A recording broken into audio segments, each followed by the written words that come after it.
the oldest race on the cycling calendar. 1876 to 2026, the 150th birthday of Milano Torino.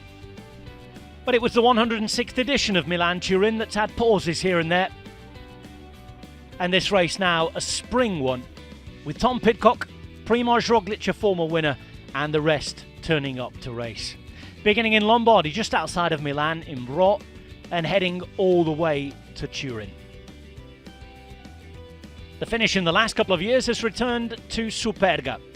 Back to being a climbers' race again after a few years as a sprinters' classic.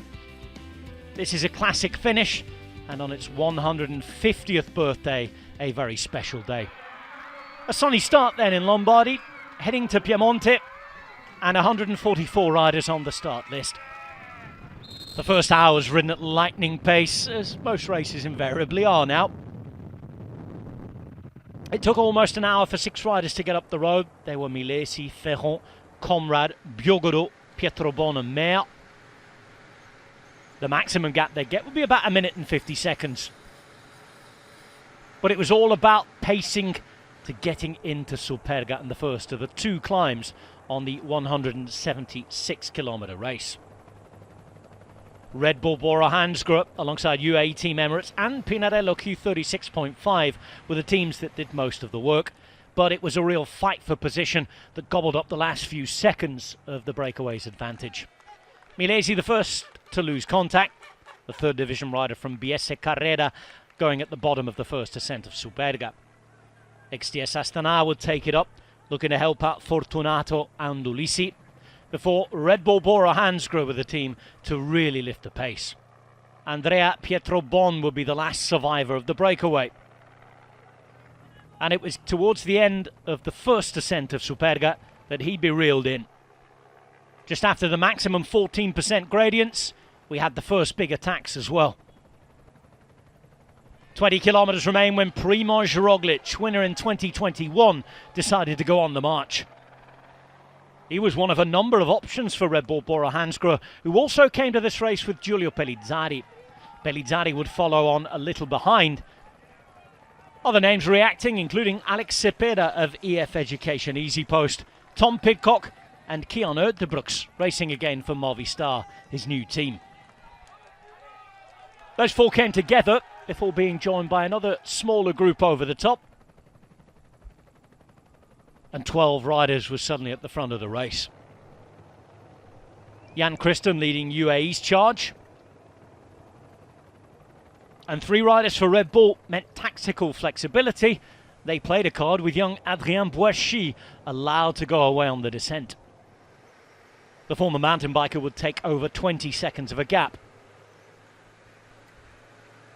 But a bigger group would come back, led by Uno X, particularly Jonas Abramson and Magnus Kort, just before the next ascent of Superga. This will be the final run to the line, just under 5 kilometres at over 9%. Movistar were looking good and Nathanael Tesfazion led them. They were accompanied by Jefferson Cepeda and Kian Uijtdebroeks. Uijtdebroeks has never won a one-day race and he was in feisty mood. Attacking on 3 occasions all the way up, each time shaking the group out that little bit more.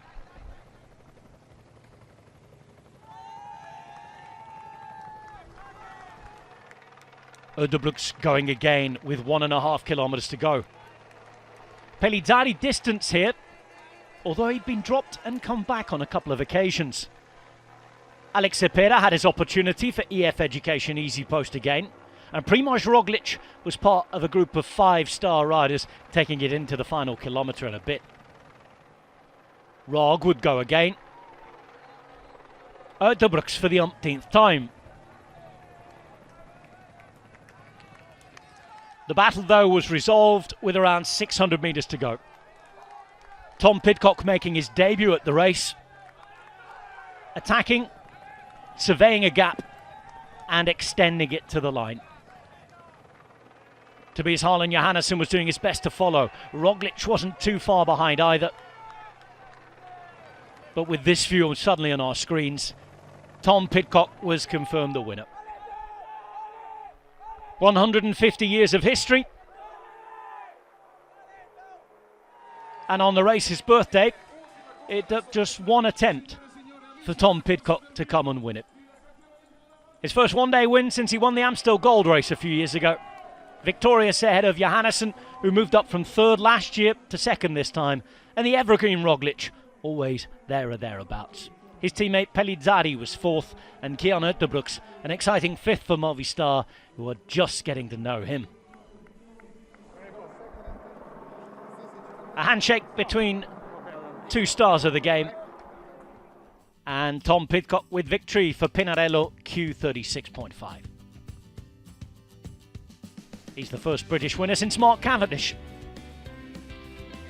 Pidcock, Johannesson, Roglic, Pellizzari, Ueterbrooks, joined by Cepeda, Berwick, Fortunato and Fancellu. Cavendish was on the podium to present the prizes.